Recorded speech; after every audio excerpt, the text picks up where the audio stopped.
space. An endless tapestry of stars reaching toward infinity. Scattered through its vastness are 100 billion planets on which life theoretically could exist. If only 1% of that life is intelligent, there could be 1 million civilizations out there. And of that million, it is conceivable that one discovered the secrets of space travel. It is possible that ancient astronauts went in search of life beyond their own world and found it on the planet Earth.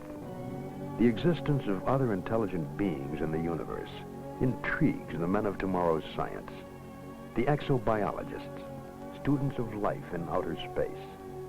Dr. Harold P. Klein of NASA's Ames Research Center.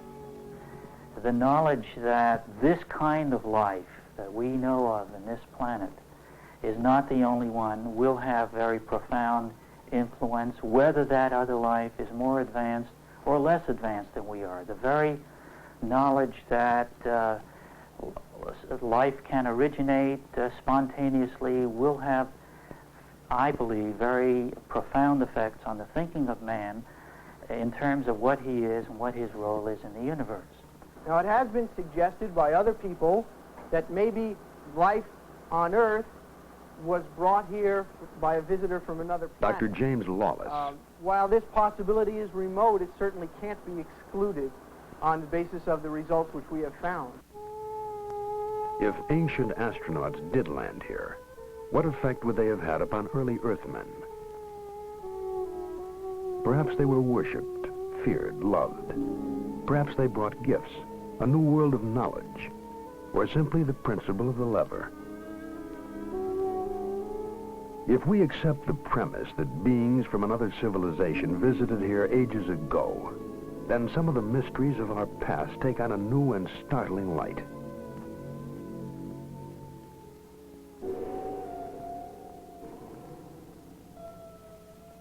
The Baghdad Museum in Iraq has on display a clay vase dating back before the birth of Christ. The vase is also a 2,000-year-old battery. A small copper tube is placed in the narrow neck, and a rod made of a metal alloy is inserted in the copper tube. When filled with hydrochloric acid, it produces an electric current. The vase was, it seems, a primitive galvanic cell battery. Count Volta is credited with having invented the electric cell 2,500 years later. Was the secret of electricity revealed to man thousands of years ago? Is it possible that this planet Earth has been visited by travelers from outer space? Did they wander through the throbbing light years of the universe in search of other life and find it here?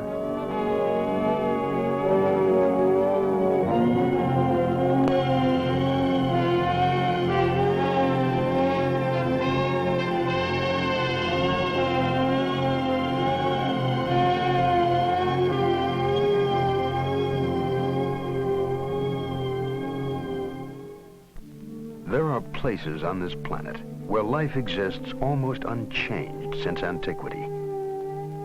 Less than 3 decades ago, machines descended from the skies to land in a remote region in the South Pacific. The primitive inhabitants were puzzled and frightened by the invasion. The visitors were light-skinned creatures who didn't hunt or fish, yet never lacked food. They came from heaven. They had to be gods. They were, in fact, American servicemen, sent to construct airfields and military installations during the Second World War. When the war was over, they went home, back into the skies. The natives began making straw and bamboo fetishes resembling airplanes. To this day, they scan the heavens day and night, watching and waiting for the return.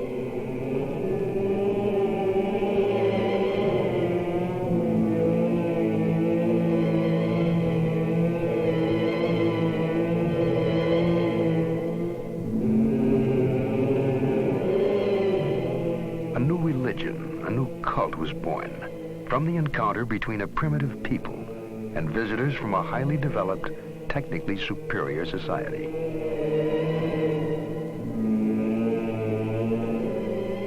All men were at one time primitive. It is possible to imagine that our own forebears may well have reacted in the same way to visitors from outer space.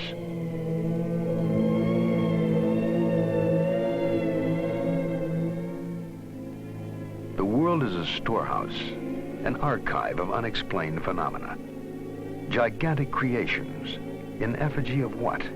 To appease or acclaim whom? Early stone carvers left silent records for their descendants, to tell us something, but not quite enough.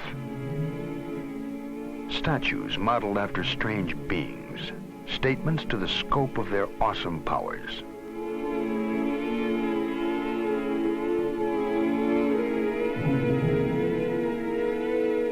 Folk legend surrounds their origin. Strange stories of gods who appeared riding across the skies in flaming chariots of light. Whole civilizations were structured around these gods. Civilizations which at one time flourished and then mysteriously disappeared. Only stone relics survive to give mute testimony to their time. Their true history has been the cause of much scientific inquiry and romantic speculation.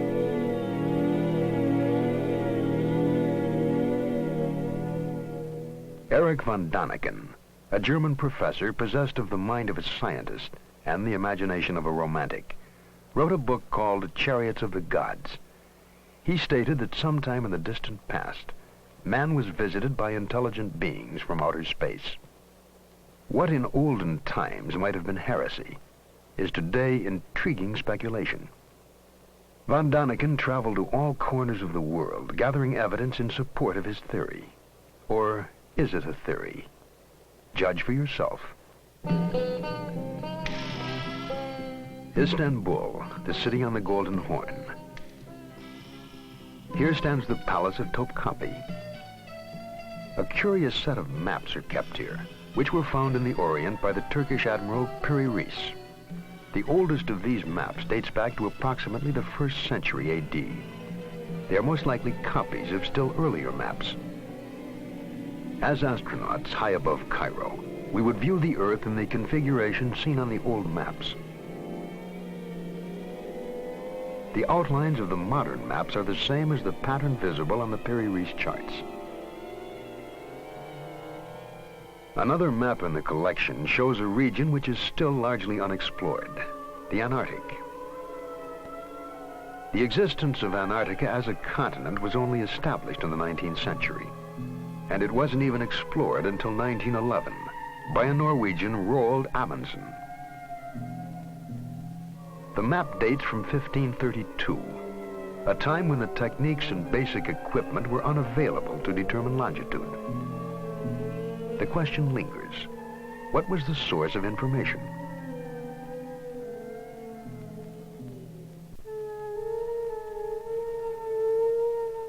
The world's first great cities might have been constructed, according to von Däniken, under the supervision of the same being who offered instruction for making the maps of Reis.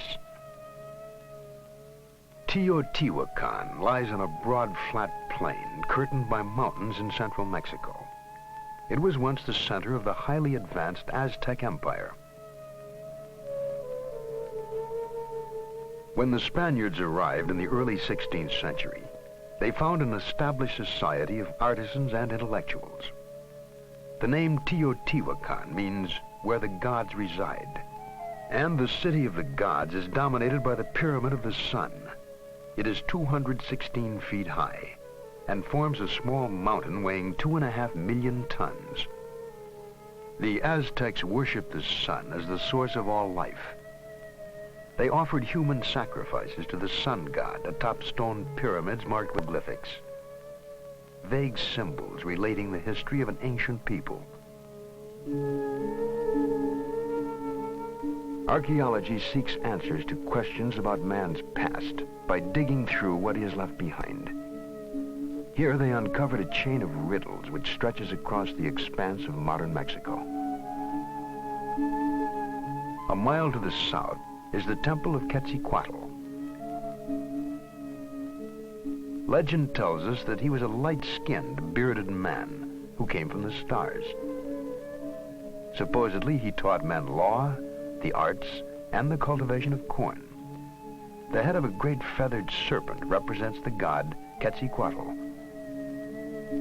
When Quetzalcoatl finished his mission on Earth, he departed to his native star, promising to come back someday. It is a pervasive part of mythology that gods fly to the stars with a pledge to return. The strain runs through all folklore.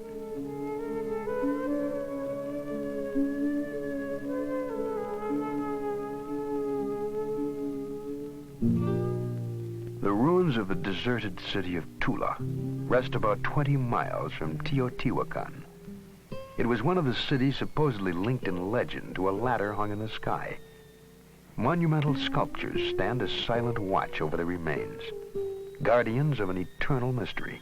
They appear to be warriors, dressed alike, wearing unusual helmets. They carry some sort of box-like unit on their chests. Perhaps they are weapons or communications equipment. Unrecognizable tools or controls are clasped in their hands.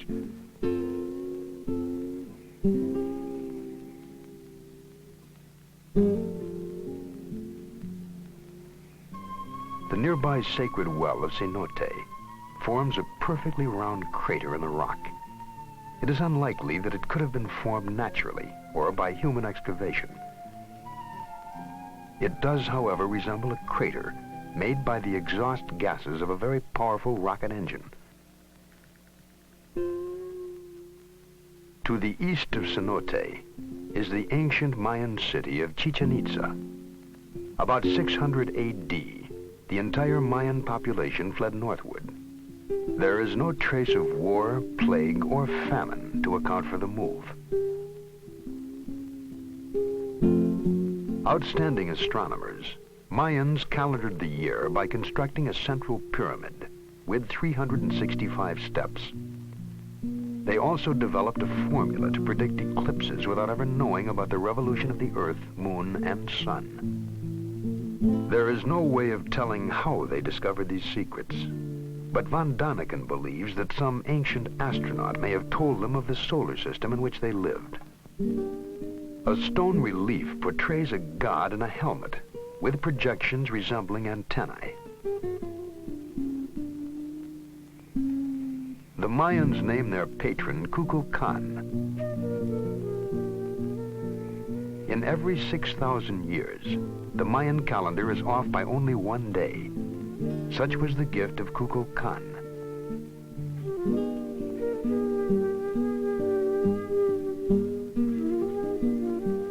Kukulkan supposedly came from the stars and returned to them, leaving the Mayans to build observatories to search the heavens for him.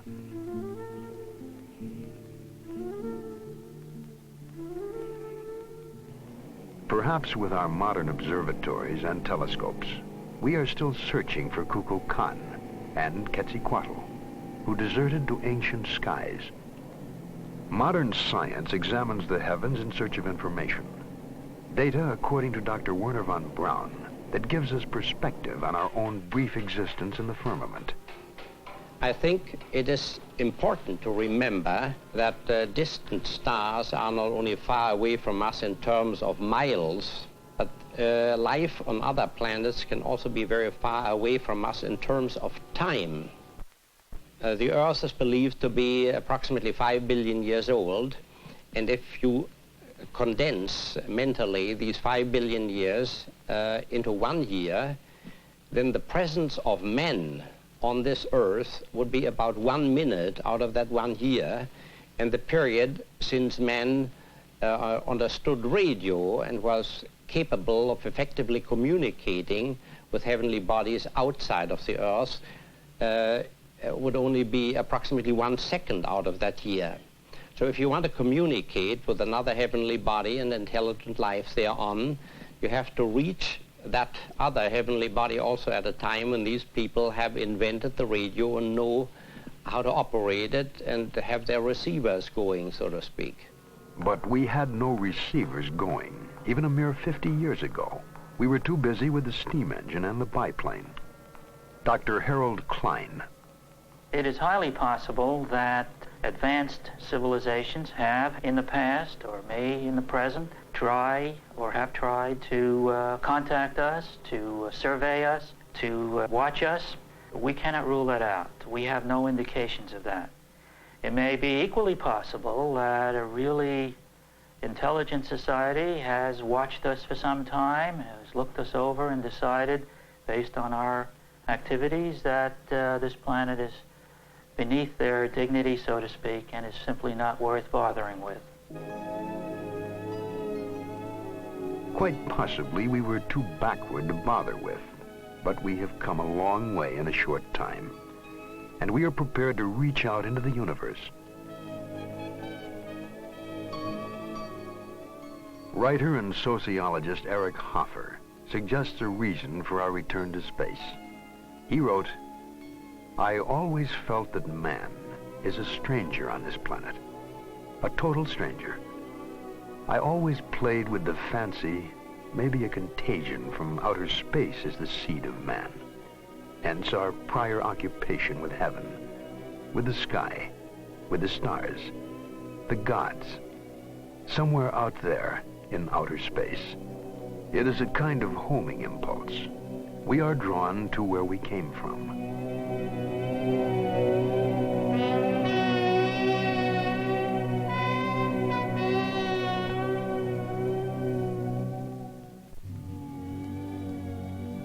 In the 7th decade of the 20th century, the landscape of the moon became familiar. Man went to the moon on his first mission in search of life. With him, he had to take his own life support system. He was encased in a portable environment, susceptible to deadly radiation.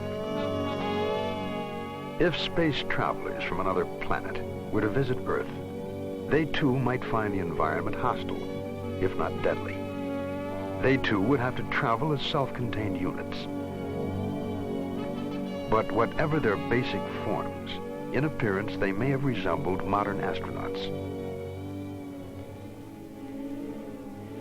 On a rocky ledge in the Sahara Desert is a drawing estimated to have been painted there over 15,000 years ago. If not an astronaut, then what is this floating apparition?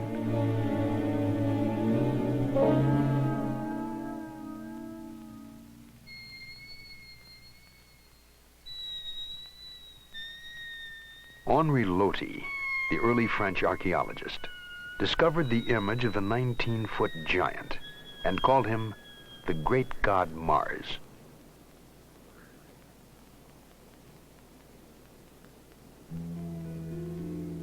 Across the Mediterranean, at Valcominica, near Brescia, Italy, rock paintings have tried to tell their story since before recorded time. They are portrayals of strange beings in bulky overalls. Their helmets seem to carry antennae. In their hands are clasped some manner of tool or weapon. Still more evidence can be found in a 2,000-year-old rock painting found in Japan.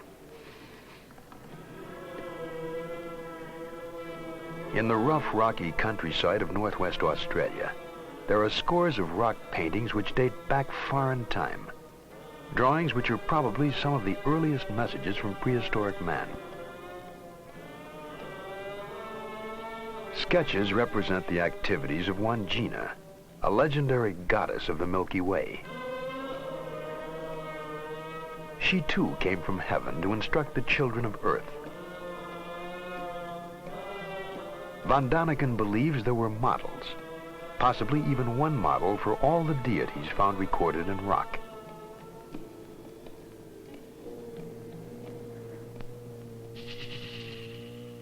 The mysteries of the past manifest themselves on all continents. Within the depths of a temple in the ancient Mayan city of Palenque in Central America, Von Daniken came upon a stone relief of what is apparently a man, seated in a capsule, watching something intently.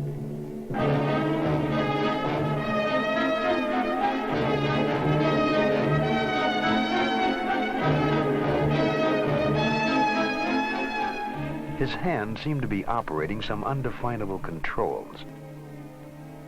His foot pressing a lever. And at the rear of the capsule are jets trailing flames behind them. He seems to be dressed for the job, in trousers with a broad belt, a sort of jacket, tight-fitting at the wrists.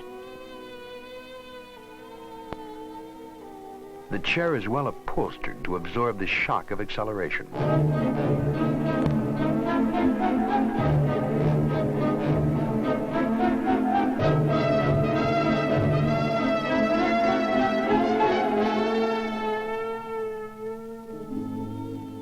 Mayan legend says that he represents their space-traveling god, Kukulkan, the winged god of Palenque. He was carved sometime in the 7th century. The possibility haunts us that this figure was the artist's rendering of the ancient astronauts who inspired the Mayan culture. The church of the monastery of Desanay was decorated with mysterious frescoes some 500 years ago. The monastery is hidden away in the peaceful countryside of southern Yugoslavia.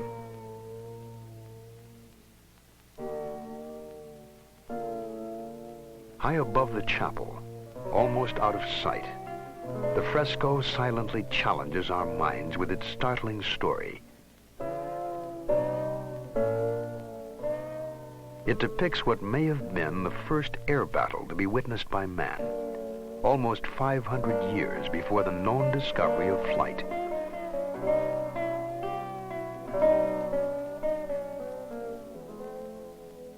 In the first capsule, a man is seated with his hand on some form of guidance mechanism.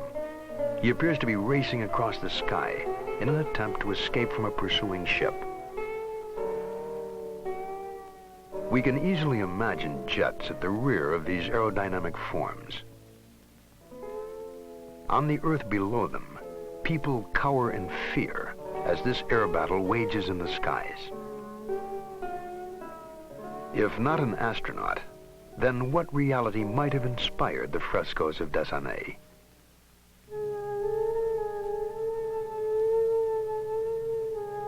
Myths, legends, legacies of ancient man have not all been lost in ambiguous reference. History is the scribe of man. There are records in cuneiform, Sanskrit, Amharic, Tibetan, and languages which have not yet even been deciphered. New texts are constantly being discovered. Some, like the Dead Sea Scrolls, are readily understandable to scholars. Translating other fragments of written history is laborious and time-consuming. Only a minute fraction of surviving texts have actually been transcribed.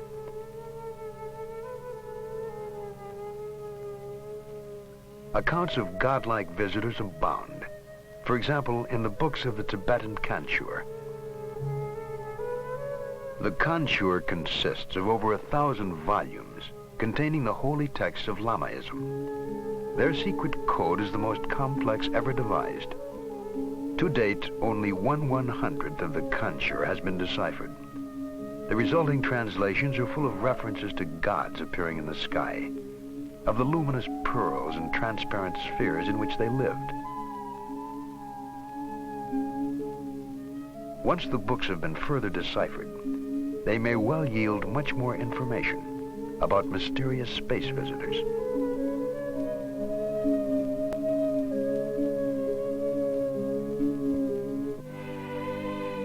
Closer to Western civilization, we have one of the world's most detailed records, the Bible. The Bible says that the Lord caused to rain upon Sodom and Gomorrah brimstone and fire. God sent his messengers to warn Lot's family of impending disaster. The angels told Lot, "Flee for your life. Do not look back. Flee to the hills lest you be consumed." The messengers were insistent that he leave the city immediately. Von Daniken wondered if they had foreknowledge of an impending cataclysmic explosion.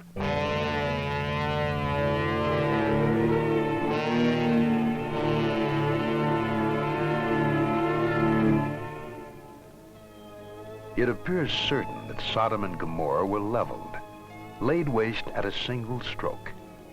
All traces of the communities have disappeared. So complete was the destruction. The report of the catastrophe ends. Then he looked down and beheld, and lo, the land went up like the smoke of a furnace.